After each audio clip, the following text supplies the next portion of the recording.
So the first topic is functions of management accounting.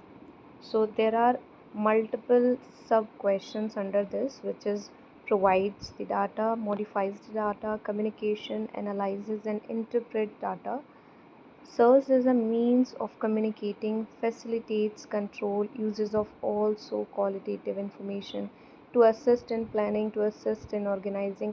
ये सारे जो हैं इसके अंडर रहेंगे. अब हम इनके बारे में डिटेल पढ़ेंगे. सो अगर एक क्वेश्चन भी आता है कि what are the functions of management accounting, we can answer is this way.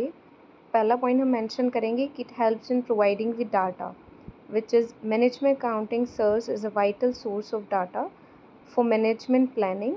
The accounts and documents are a repository of a vast quantity of data about the past progress. मतलब कि ये हमको data जो है past का जो भी data है उसको अगर हम ऑलरेडी कलेक्ट करके रखेंगे तो it helps in our future planning as well, कि फ्यूचर में उसको हम यूज़ कर सकते हैं. हमको वापस से जाके बहुत सारा डाटा कलेक्ट करने की ज़रूरत नहीं रहेगी अगर प्रीवियसली ऑलरेडी डाटा सेव रहेगा. तो अगर हम अच्छे से मैनेजमेंट करते हैं अकाउंटिंग का तो वहाँ पर हमारा डाटा सेव रहता है एंड पास्ट का जो भी डाटा रहता है वो काफ़ी ज़्यादा यूज़फुल रहता है फ्यूचर में हेल्प करने के लिए. सो फर्स्ट पॉइंट रहेगा अंडर दिस कि हमें प्रोवाइड करता है डाटा. सेकेंड पॉइंट इसमें रहेगा मॉडिफाइज करता है. मॉडिफाइड करने का मतलब क्या रहेगा कि जो भी हमारा अवेलेबल अकाउंटिंग डाटा है उसको रीअरेंज इस तरीके से करेगा कि वो हमारे लिए जो है यूज़फुल बन जाए.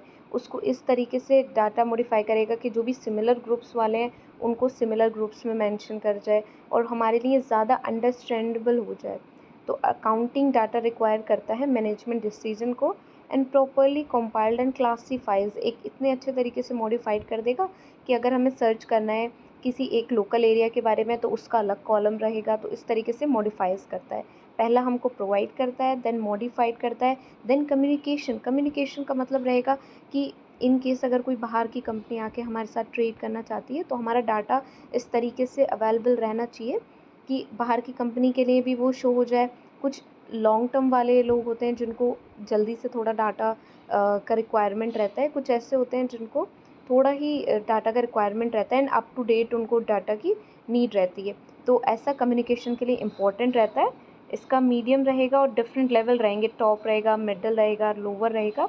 तो जो टॉप रहेंगे उनको कॉन्शियस डाटा की इन्फॉर्मेशन रहेगी लॉन्ग इंटरवल के लिए, एंड मिडल जो रहेंगे उनको इन्फॉर्मेशन चाहिए रेगुलरली, और जो लोअर है उनको शॉर्ट इंटरवल में ज़्यादा जो भी डिटेल का इन्फॉर्मेशन है उसका रिक्वायरमेंट रहेगा. फर्स्ट हमारा हो गया डाटा का प्रोवाइड करना, सेकेंड हो गया उसको